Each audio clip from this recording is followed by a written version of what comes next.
Bonjour tout le monde. Hi everyone. Mon nom est Catherine Lévesque. Je suis journaliste pour le National Post et je serai votre modératrice aujourd'hui.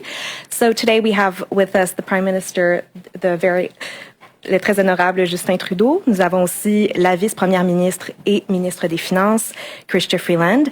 We have the President of the Queen's Privy Council for Canada and Minister of Emergency Preparedness, Bill Blair, the Minister of Public Safety, Marco Mendicino, and the Minister of Justice and Attorney General of Canada, David Lametti. So Prime Minister Trudeau will make a few remarks and then we will turn to questions. A reminder, it is 20 minutes of questions, 10 in the room and 10 on Zoom. À vous, Monsieur le Premier ministre. Merci beaucoup. Bonjour tout le monde. Hello everyone. Je suis accompagné aujourd'hui de la vice-première ministre Freeland et des ministres Lametti, Mendicino et Blair. These past weeks have been incredibly difficult for the people of our capital city, and they've been stressful and disturbing for all Canadians. The situation is not anything anyone wanted, and quite frankly, not anything we'd want to see again. Lundi dernier, après avoir consulté les provinces et les territoires, le gouvernement fédéral a invoqué la loi sur les mesures d'urgence. Mardi, le poste frontalier de Coutts, en Alberta, a été rouvert. Et mercredi, le barrage à Emerson, au Manitoba, a été levé. Aujourd'hui, les familles et les travailleurs d'Ottawa sont en voie de retrouver leur quartier et leur liberté. I want to take a moment to thank the law enforcement agencies from across the country who joined the operations. And I want to continue to thank them as they ensure that, among other things, Canada's border crossings remain open, including in Windsor, and that all communities are safe. We didn't want to use the Emergencies Act. It's never something to turn to without serious consideration.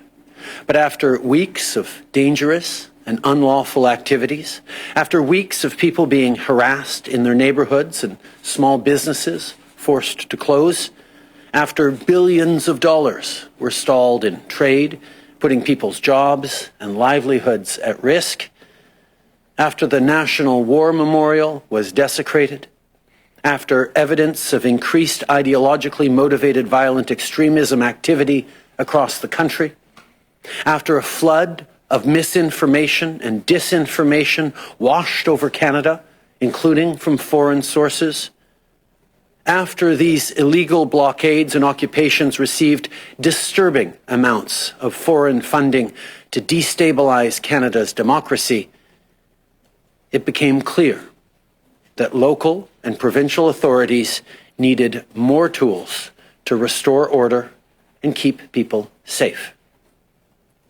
For the past few days, parliamentarians have been debating the Emergencies Act and will be voting on it tonight. I ask all members of Parliament to take action against illegal blockades and to stand up for public safety and for the freedom of Canadians. Invoking the Emergencies Act has been necessary. Law enforcement agencies relied on it to set up secured areas in downtown Ottawa and at border crossings.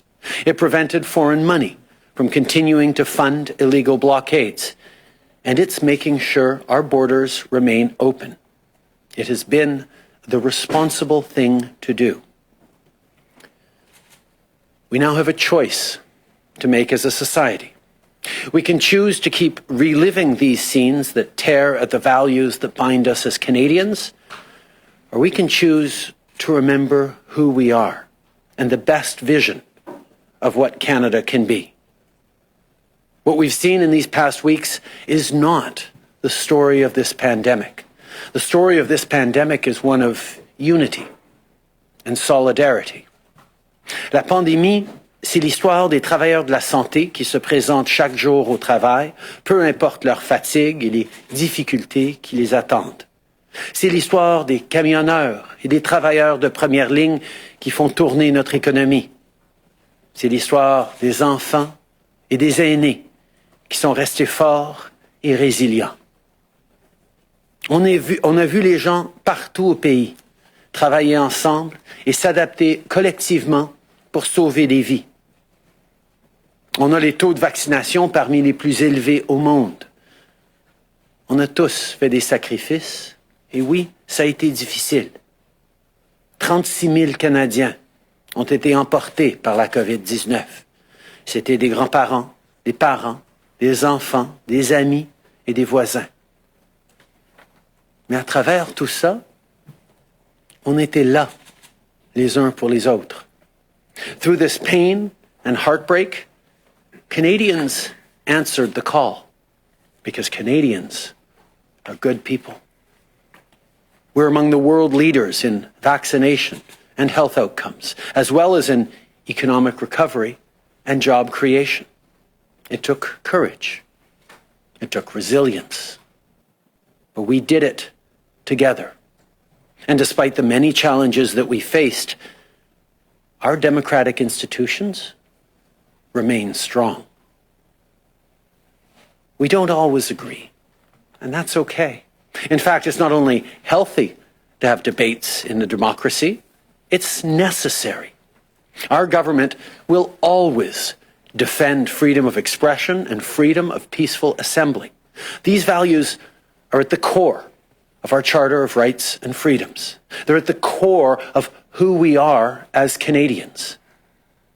In a democracy, you can protest, you can share your opinion at the top of your lungs.